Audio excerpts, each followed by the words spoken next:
Bonjour à tous, nous sommes le 2 mai 2026 et donc je voulais vous passer un petit bonjour en ce début du joli mois de mai. Donc j'en ai terminé, je lis mes notes les amis, et je prends toujours des... Enfin toujours, pas toujours, mais la plupart du temps je prends des notes. J'aime bien, ça me... Enfin j'aime bien. Quand je le fais pas, déjà que je digresse, vous voyez je le fais, je recommence.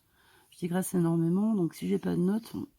Imaginez-vous, moi, sans ligne de vie, c'est une horreur. Oui, la ligne de vie, c'est sur un bateau, d'ailleurs. C'est ce qui vous permet de ne pas tomber à la mer. Donc, j'en ai terminé, du moins pour ce décryptage du livre biographique aux éditions Découverte Gallimard. Camus, l'homme révolté, par Pierre-Louis Ray. Reste peut-être une petite vidéo, en tout cas, si une vidéo, en fait. Pour une fois, ce ne sera pas un podcast. Je n'y adjoindrai pas ma voix, je pense, plutôt de la musique. Des photos tirées du livre à voir. Vous y, justement, vous mettre également sous cette vidéo la majorité des ouvrages cités en référence, des films à voir, des pièces de théâtre, etc. Ici, c'est vrai que vous n'aurez pas un travail académique utile aux étudiants, c'est évident, puisque je m'efforce, en tout cas c'est ma ligne directrice, de vous, excusez-moi, partager mes ressentis, somme toute très subjectifs, nous sommes bien d'accord, et très peu, souvent, je ne travaille comme il se doit au lycée ou en fac. Par ailleurs, l'algorithme, j'ai remarqué, là je voulais vous en parler, me propose depuis plusieurs semaines des sujets concernant Albert Camus, justement, puisque nos appareils nous écoutent, entre guillemets. C'est pas dans la paranoïa, c'est vrai. Vous le savez très bien, c'est pas... Voilà, donc alors, il y a du bon... Oula, j'ai arraché ma page de notes, au secours. Il y a du bon, du moins bon, évidemment, et du pire, parfois. Donc actuellement, justement, des vidéos pop, entre guillemets, c'est le terme utilisé, dans les sujets qui... Dans les vidéos qui s'offrent à moi, vidéos sur YouTube, bien sûr, qui s'offrent à moi en aléatoire, en fonction aléatoire. Or, je tombe beaucoup sur des chaînes où le contenu est proposé sous forme de... Alors, les images le sont, mais également les voix sont proposées sous forme de... sont générées par intelligence artificielle. Alors, c'est très, très désagréable à écouter. Pour les images, non, parce que moi, vous voyez, j'ai fait du dessin dans ma jeunesse, même en école spécialisée, mais aujourd'hui, ça prend vachement de temps, quoi. Donc c'est vrai, enfin, ça prend trop de temps quand on, quand on a une idée tout de suite. C'est dommage de la laisser passer. Donc autant, ça me dérange pas du tout de confier ça. Par contre, la voix et puis les textes, ça me semble... ça m'est arrivé une fois récemment, c'était la seule et unique fois où je l'ai fait de confier. Alors, comment vous dire? Ça s'appelle un prompt, c'est-à-dire que vous donnez des idées, P-R-O-M-P-T, prompt, et donc vous donnez vos idées directrices à votre intelligence artificielle choisie. Et là-dessus, plus il y a d'idées, plus le truc va être... voilà. Et cette intelligence artificielle va vous ressortir un texte. Le pire étant, c'est que souvent, c'est très bon. Hein. C'est peut-être même meilleur que... Enfin, meilleur, j'en sais rien. C'est pas humain et c'est relativement bien fait. Je tombe beaucoup sur des choses, puisque bah, que ce soit ma tablette ici présente ou mon téléphone sur lequel je filme, qui m'a été offert par ma chère Gargamel, le quotidien de Gargamel. Je vous conseille d'aller voir sa chaîne, elle est très très bien. Elle partage son quotidien avec Lasco, son chien, et nous évangélise un peu, donc forcément nous ne pouvions être qu'amis. Et c'est elle aussi qui m'a envoyé, lors de son dernier pèlerinage à Lourdes, vous savez, ce magnifique chapelet. Oh, j'ai toujours pas fait d'ailleurs la photo des rameaux, parce qu'elle m'avait envoyé les rameaux et tout, hein, c'était vraiment adorable. Merci ma bribri, que j'ai placé derrière un des Christ que j'ai chez moi, accroché au mur. Bref, donc Donc c'est très désagréable ces voix artificielles. Moi, j'ai du mal parce que évidemment les liaisons, c'est vraiment les liaisons dangereuses, hein, le sketch des nuls, c'est moche puisque l'intelligence artificielle ne sait pas lire. Alors les noms, on n'en parle pas. Les noms propres, c'est terrifiant, terrifiant, terrifiant. Si vous êtes pas bon justement, si vous avez une culture générale, faiblarde, c'est terrible parce que vous allez reproduire, la mauvaise prononciation. Alors la très bonne éducation, française veut, par exemple, normalement on ne doit pas dire, je prends un exemple, allez, à l'arrache, Boston. En théorie, quand vous êtes très bien éduqué, vous devez dire Boston. Bon, ça se discute tout ça, ça c'est la très bonne éducation, d'il y a un paquet d'années derrière. Vous voyez, c'est comme, même les arts de la table, toutes ces choses, ce sont des choses qui se sont un peu perdues. On va dire qu'aujourd'hui on passe un peu au-dessus, mais c'est quand même bien de connaître, ça vous aidera à, peut-être, en ces périodes compliquées, dans nos vies, dans vos vies, moi la mienne elle est faite, hein, d'être, plus, de passer avec une certaine fluidité, dans divers milieux. Donc c'est dommage, c'est au-delà du fait que les voix générées par intelligence artificielle soient, absolument désagréables, on finit par se demander si effectivement les textes en amont sont, issus par contre de l'intelligence humaine, de la personne des personnes, derrière les chaînes. Bon, je ne sais pas. Alors pour les prochains, retours, de lecture, je cherche actuellement justement dans ma petite bibliothèque, personnelle, ce dont je pourrais vous parler. Pour ceux que ça intéresse, je sais que vous n'êtes pas beaucoup ici, que ça intéresse, mais alors ça, c'est absolument pas grave. Je suis désolée pour ceux que ça n'intéresse pas, mais ici, en fait, je pars du principe, depuis toujours que je fais ce que je veux. Voilà, donc et puis maintenant je supprime quasiment plus, hein, mes vidéos, contrairement, vous savez, ça fait des années moi que je supprimais tout régulièrement pour des questions, d'écologie. Et puis aussi, vous le savez, quand je considérais, ou toujours, hein, d'ailleurs, quand je considère que le travail, c'est de la merde, vaut mieux supprimer, hein.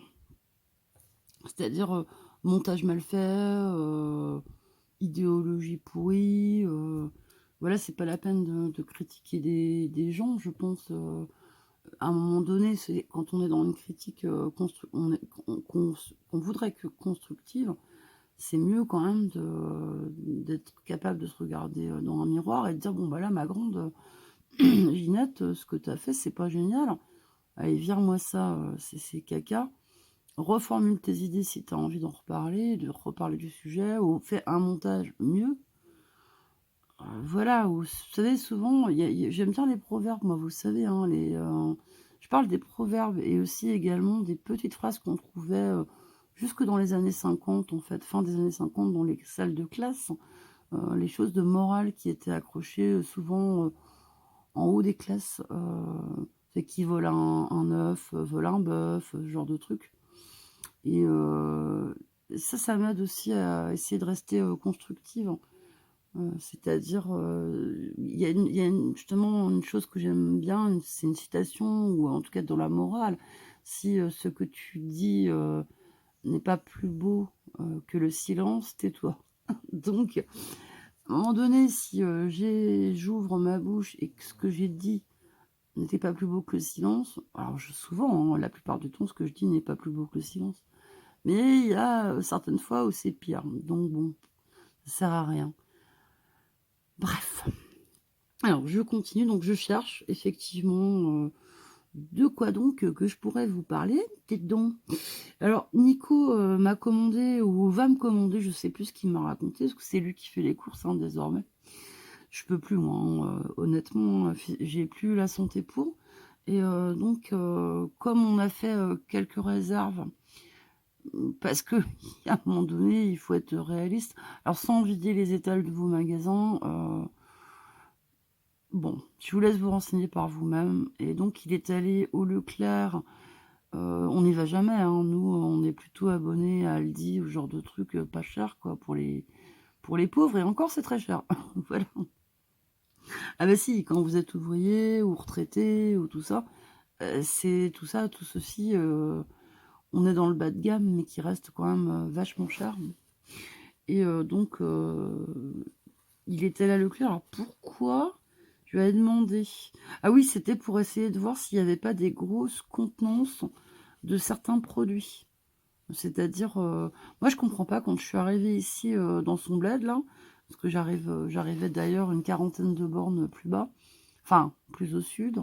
On avait par exemple des bouteilles d'huile de 5 litres et que je prenais, régulièrement. C'était pas une histoire d'argent, c'est parce que c'était beaucoup plus pratique, de l'huile quand vous avez 4 gosses, vous en passez beaucoup et ou du beurre.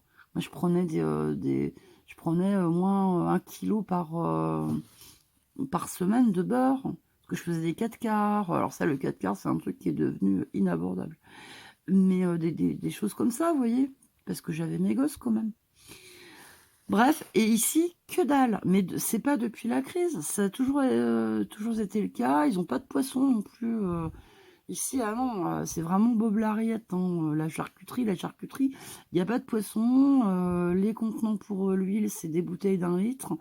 Ils ont pas d'huile de noix non plus, ils connaissent pas, c'est un truc non, je dis ça parce que moi, d'où je viens, on avait un moulin, qui nous une huilerie même, je crois que ça s'appelle, par chez moi, qui nous faisait une huile de noix, mais oh, à tomber par terre, ça sur vos salades, surtout jamais cuire, hein. Oh, pour les jeunes là qui m'écoutent, ne faites pas cuire de l'huile de noix, c'est uniquement pour les salades, les crudités, tout ça, c'est très bon pour la santé d'ailleurs. Bon, je continue.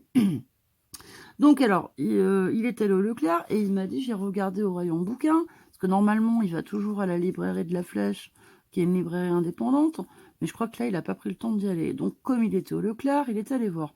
Parce que je voulais justement le bouquin qui s'appelle «Les rives contraires» de Marguerite Stern, qui est une personne qui me plaît beaucoup, puisque, bien que beaucoup plus jeune que moi, elle a 35 ans, hein.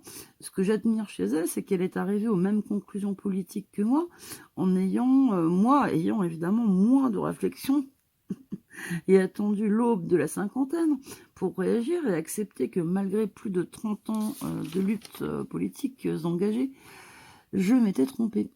Donc, puisqu'elle arrive de la gauche aussi, ayant fait partie du mouvement des Femen, qu'elle a contribué à importer en France. Vous savez, les Femen, c'était les filles qui montraient leurs seins avec des coiffures russes, ou peut-être un peu ukrainiennes. Vous savez, les filles qui avaient des cheveux, des couronnes de fleurs dans les cheveux, là, avec les seins à l'air. Et puis, donc, féministes, mais extrémistes. Extrémistes gauchistes. Elle, je l'aime beaucoup puisque elle a eu cette réaction bien avant moi.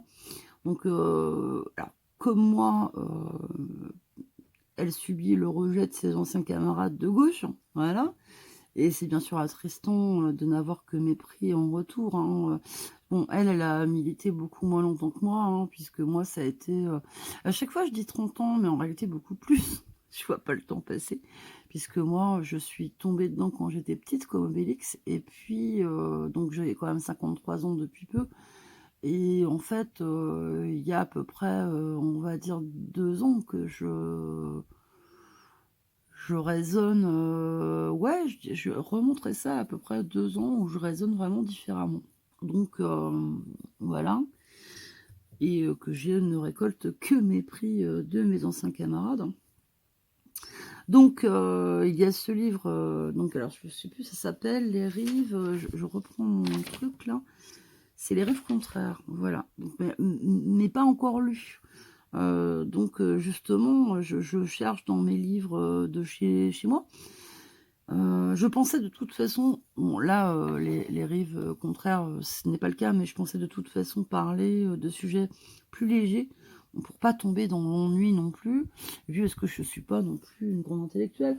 Et donc du coup, j'avais retrouvé ce petit machin-là que j'ai... Alors, regardez ce que j'ai été capable de faire. Alors ça, c'est de la cire, de la bougie. J'utilise beaucoup enfin beaucoup. J'aime bien me faire des petites ambiances bougies. Là, c'est pas une ambiance bougie, c'est le truc de ma fille qu'elle a eu à Noël. Parce qu'en fait, j'ai pas ouvert le hangar ni rien en face.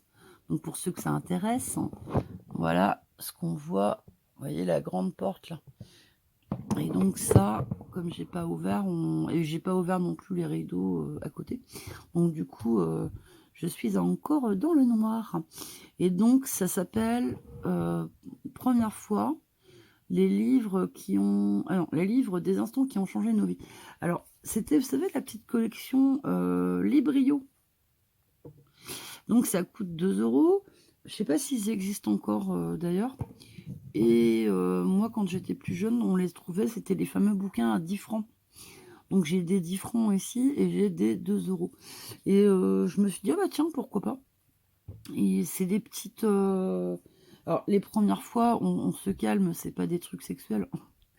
Enfin, il y en a sûrement dedans, je ne me souviens plus. C'est des petits textes écrits par tout un tas d'anonymes comme vous et moi, qui parlent des premières fois justement, qui ont marqué leur vie. Et le premier texte que j'ai relu dedans... Ah là là là là là là. Gargamel, tu m'as fait cadeau d'un téléphone qui arrête pas de me couper la chic. Quoique non, parce que tu me l'as envoyé à Noël, il me semble.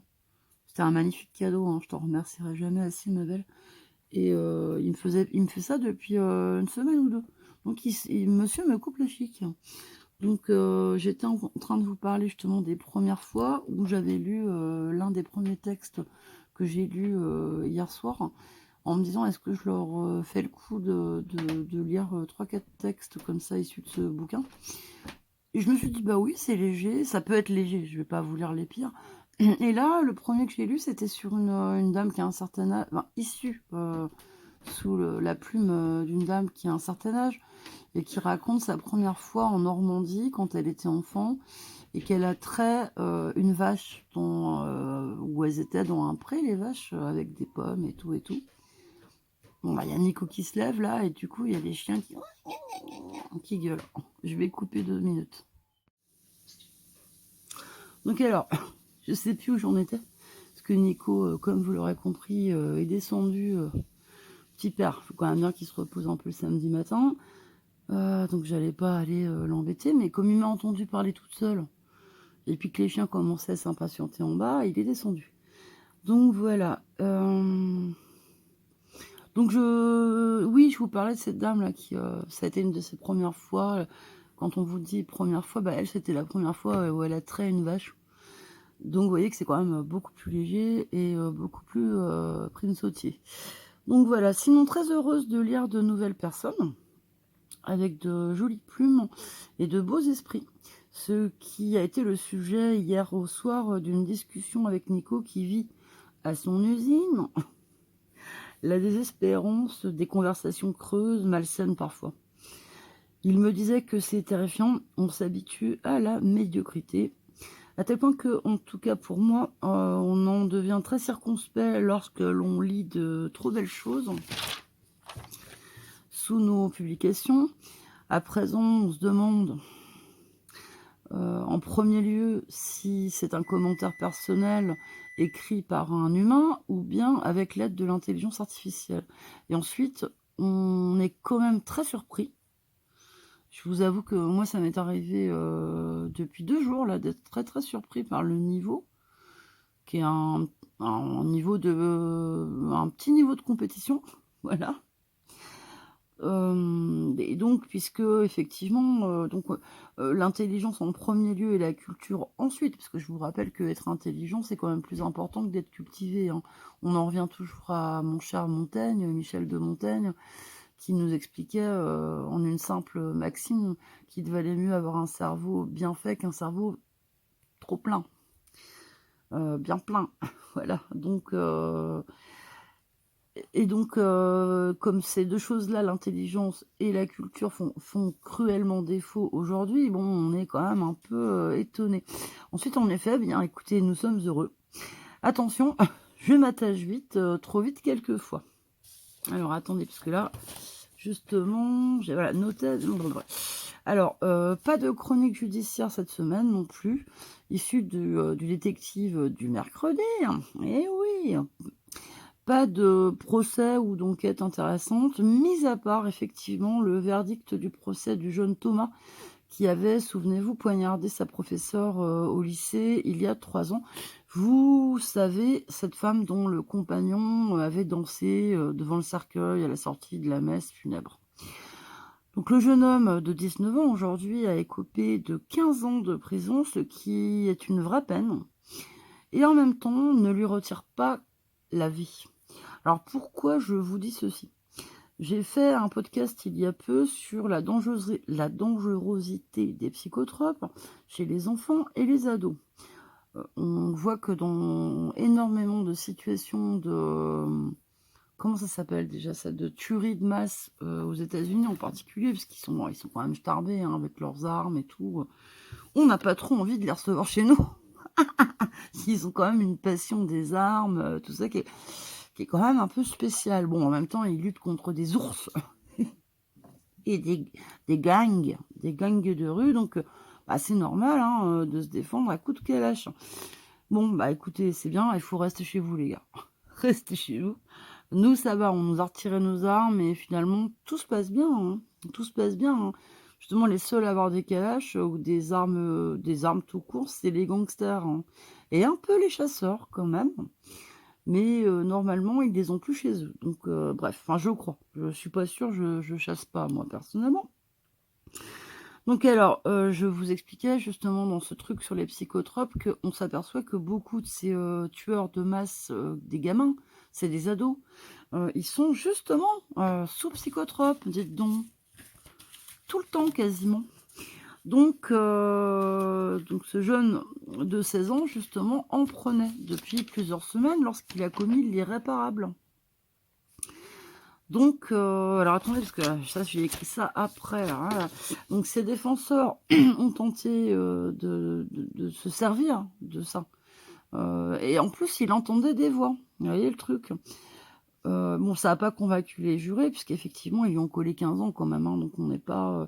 Par contre, ce qui est vraiment magnifique, c'est que la réaction du compagnon, celui qui nous a fait sa danse là devant le cercueil, qui, moi, personnellement, m'a gênée. Chacun, voilà. Vous avez sûrement tous trouvé ça, pour beaucoup d'entre vous, très joli. Moi, j'ai trouvé ça, comme disent les jeunes, malaisant. Voilà, c'est bon. Je sais pas, je trouve ça un peu. Ouais. Bref, donc lui, par contre, il est très, très. Il est adorable, ce mec. Il a un esprit très louable, puisque lui, il est absolument pas dans la haine, ni la vengeance, ni rien, mais complètement dans le pardon. Donc ça, c'est quand même quelque chose de, bah, c'est beau, quoi. C'est ce à quoi tout catholique aspire, quoi. En tant que catholique, je me dis, ouah, mec, là, tu m'épates. Et donc, a fortiori, personne ne fait appel, ni lui, enfin, voilà, les parties civiles, et dans la défense, personne. Donc, bah, écoutez, voilà, il a 15 ans, il a pris 15 ans, il a pris 15 ans, quoi. Alors, je sais plus où j'en étais, si j'en étais là. Ah, c'est compliqué, mes notes, hein. Je vous dis pas, vous avez des petits nota bene, des machins. Donc, alors, que vous dire encore? Moral toujours moyen. C'est une période depuis 3 ans où c'est difficile, vous le savez, pour ceux qui sont là depuis longtemps. Pour mon anniversaire, mi-avril, mon frère m'avait fait cet horrible cadeau, entre guillemets, de se pendre. Donc, il en est mort. Hein. Nous avons parlé, nous en avions parlé à l'époque, vous et moi. Et le 13 mai, donc là qui arrive, il aurait fêté cette année ses 48 ans. Bref, 3 ans, en 3 ans, ce fut beaucoup de deuil, puisque ma mère est également morte il y aura 2 ans au mois d'août. Attendez, je vous remets, voilà, la poésie. Enfin, c'est pas une... Si, c'est un poème. En arrière-fond. Donc, elle est morte il y a 2 ans. Donc, première année, mon frère. Deuxième année, ma mère. Donc, les deuils... ne sont, qu'est-ce que je vous ai disais? Attendez, excusez-moi les amis, parce que pour me relire, ah oui, ne sont clairement pas terminés. Hein. D'ailleurs, du coup, je suis en pleine décompensation. Donc alors, mais bon, j'ai de bons médecins et surtout un mari adorable et des amis très fiables qui souvent me recadrent et m'apportent leur soutien quand ça déraille. Donc pour terminer, je vous souhaite un très bon week-end à tous. Prenez soin de vous surtout, et de ceux que vous aimez. Super contente que ma proposition de film dans le thème du 8 mai, hein, qui arrive, et c'était voilà, et plus au moins à 2 de nos copains, puisqu'Aurore et son amoureux ont regardé Uranus, de Claude Berry, d'après, ce cher Marcel Aimé, et qu'ils ont trouvé ça bien. Ils ont trouvé cette œuvre, cinématographique, plutôt pas mal. Alors c'est rempli de grands acteurs aussi, hein. Si vous n'aimez pas, faut quand même être, je sais pas, Michel Galabru, Jean-Pierre Marielle, Philippe Noiret, Depardieu. Bon, on parle pas du côté sexe de Jean, voilà, de Depardieu. Daniel Prévost, Daniel Lebrun. Enfin bon, il y a une pléiade, enfin il y a pléthore de très, très grands acteurs. Donc après ça devient, et puis, bah, c'est quand même dirigé par Claude Berry, d'après, en adaptation d'un roman de Marcel Aimé, donc il faudrait quand même être vachement, difficile. Mais en tout cas, merci beaucoup, parce que c'était pas obligé que ça te plaise, Aurore. Donc ça m'a fait plaisir. Et ton amoureux. Donc bon séjour en Irlande à un très bon ami à nous aussi. J'espère quand même une petite carte postale, hein, parce que bon, hein, voilà. Et puis bah normalement c'est tout ce que j'avais à vous dire. Bah oui, voilà. Nicolas, un petit mot à dire vu que tu prends ton thé du matin? Ah non, t'es en train de lire quoi? Vas-y, à vous. Mécanique céleste. C'est quoi ça, Mécanique Céleste? Ah, tu t'es pris une bande dessinée à la biblio? D'accord, mais c'est de qui? Hein. C'est de qui? Euh, C'est américain ça. Merwan. De quoi? Merwan, il s'appelle. Merwan. Ah non, c'est pas américain, Il est Mer. édité chez Dargo. Chez Dargo, d'accord. Donc c'est belge. Ok, bon bah voilà, il lit Mécanique Céleste. J'avais pas vu qu'il avait ramené ça. J'irai regarder. J'ai pas commencé pour ma part, le très beau, recueil, de La vie des jeunes de Riyad Satouf. Bon, écoutez, prenez soin de vous, blablabli, blablabla. Plein de bisous.